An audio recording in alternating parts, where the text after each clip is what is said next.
वो ये बता रहे थे कि जो इंडिया है वो तकरीबन 150 के करीब कुएं खोद रहा है, ऑयल वेल्स। इसमें कहा जा रहा है कि India plans to drill 50 oil लिखा है, 50 या 150 oil wells in Pakistani territory. वो करेंगे, आप उनको रोक कर दिखाएं, आपकी टेरिटरी में करें तो रोक लो, फाइन। रोक सकते हो तो रोक लो तो आप अगर रोक सकते हैं तो रोक लें उनको और देखें कि क्यों कर रहे हैं आप। इंडिया जो है बाय 2027 150 वेल्स डिग कर रहा है in that area which is very very close to Pakistani border. In fact अगर हम जाके उसको प्रॉपरली एनालाइज करें तो शायद उसमें से 50 कुएं जो हमारी साइड।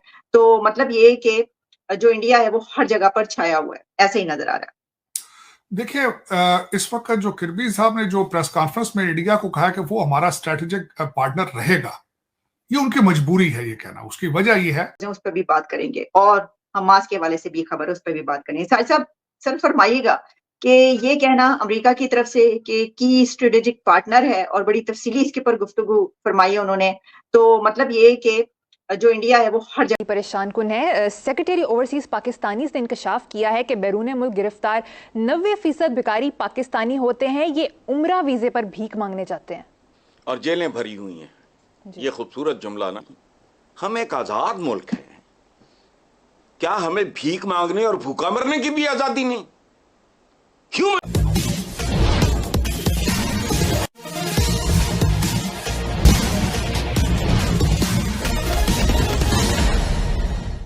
वो ये बता रहे थे कि जो इंडिया है वो तकरीबन 150 के करीब कुएं खोद रहा है, ऑयल वेल्स। इसमें कहा जा रहा है कि India plans to drill 50 oil लिखा है, 50 या 150 ऑयल वेल्स इन पाकिस्तान। ये कैसे हो सकता है कि इंडिया पाकिस्तानी टेरिटरी में जो वेल्स हैं वो डिग कर रहा हो और किसी को पता ही ना हो?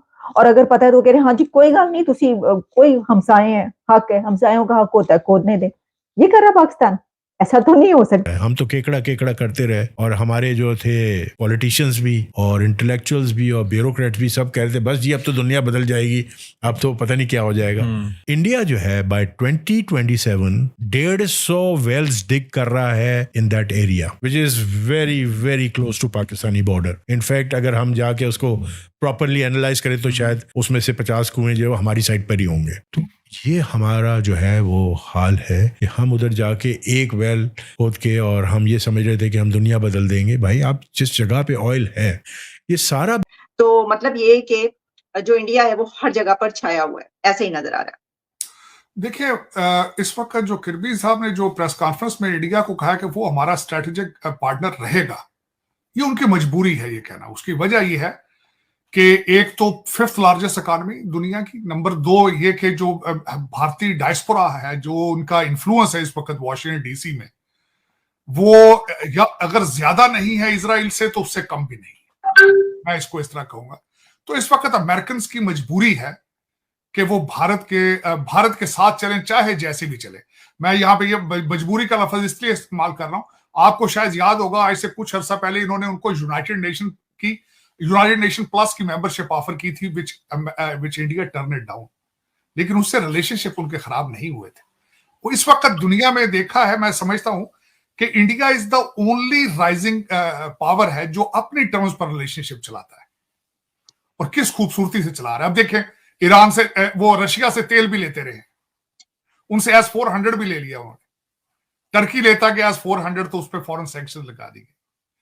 तो इस वक्त जो मैं समझता हूं कि उनकी एक तो फॉरेन पॉलिसी, उनकी फाइनेंशियल स्ट्रेंथ और उनका इन हाउस, उनका हाउस के अंदर उनकी सपोर्ट या ग्रिप, उनकी सब्जेक्ट।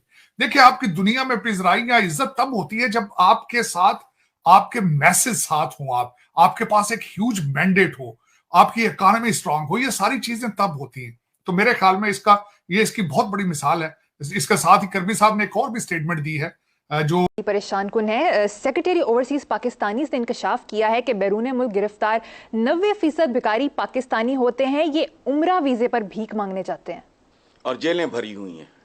ये खूबसूरत जुमला ना सऊदी अरेबिया का, देखो ये बड़ी अजीब खबर, बिल्कुल कोई खबर नहीं है इसमें। अगर आपका ये ख्याल है कि ये खबर सुना के आप मुझे जलते हुए कोयलों पे मातम करने पे मजबूर कर देंगी तो बिल्कुल नहीं, आपका ख्याल बिल्कुल गलत है। ओ भाई, हम एक आजाद मुल्क है, क्या हमें भीख मांगने और भूखा मरने की भी आजादी नहीं? ह्यूमन राइट्स हैं। भूख से बच्चे बिलकते देख के खुदकुशी करना हलाल है। खुदकुशी हराम है, ये हलाल है। बच्चे एड़ियां रगड़े भूख से तो चंगा एको वरी फर्क करो।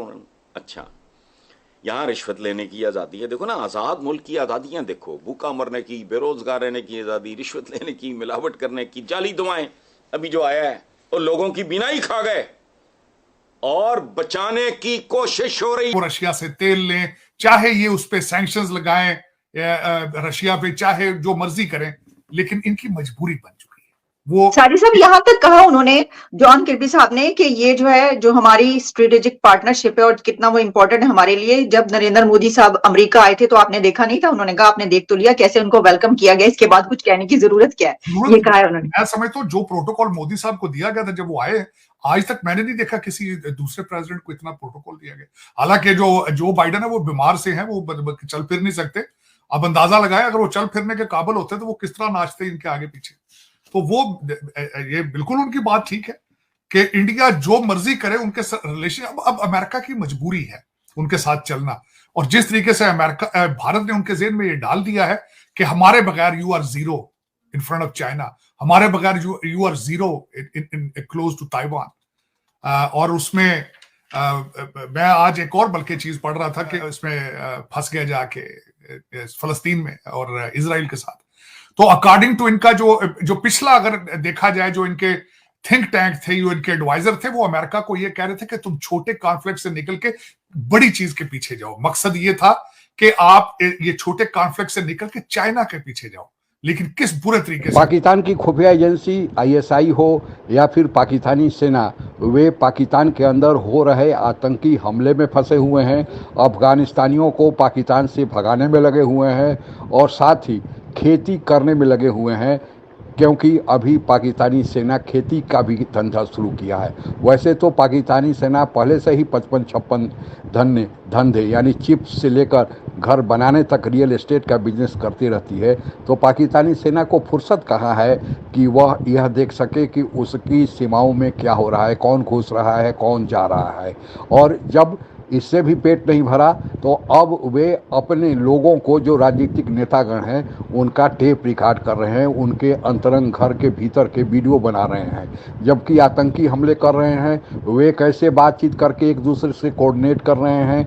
दूसरी खुफिया एजेंसियां, जो भारत के राह के बारे में कहा जा रहा है कि वे अपने पाकिस्तानी हैंडलरों के जरिए पाकिस्तानी आतंकी और खालिस्तानी आतंकियों को ठोक रहे हैं। आखिर ये लोग आपस में बातचीत तो कर रहे होंगे, तो फिर इनका फ़ोन रिकॉर्ड या इनका कोई डाटा क्यों नहीं पाकिस्तानी खुफिया एजेंसी रख रही है, जबकि अपनी नेताओं के बेडरूम के फ़ोटो तक और आपस में क्या बात करते हैं उसका भी वे खबर रखती हैं। मिला जुला कर कहा जा सकता है कि पाकिस्तान के बुरे दिन शुरू हो गए हैं। आज के लिए बस इतना ही। जय हिंद। आप अगर हमसे जुड़ा रहना चाहते हैं तो कृपया मेरे चैनल को सब्सक्राइब करें तथा बेल आइकन भी दबा दें, ताकि नई वीडियो की जानकारी तुरंत आप तक पहुंच जाए। धन्यवाद। जय हिंद।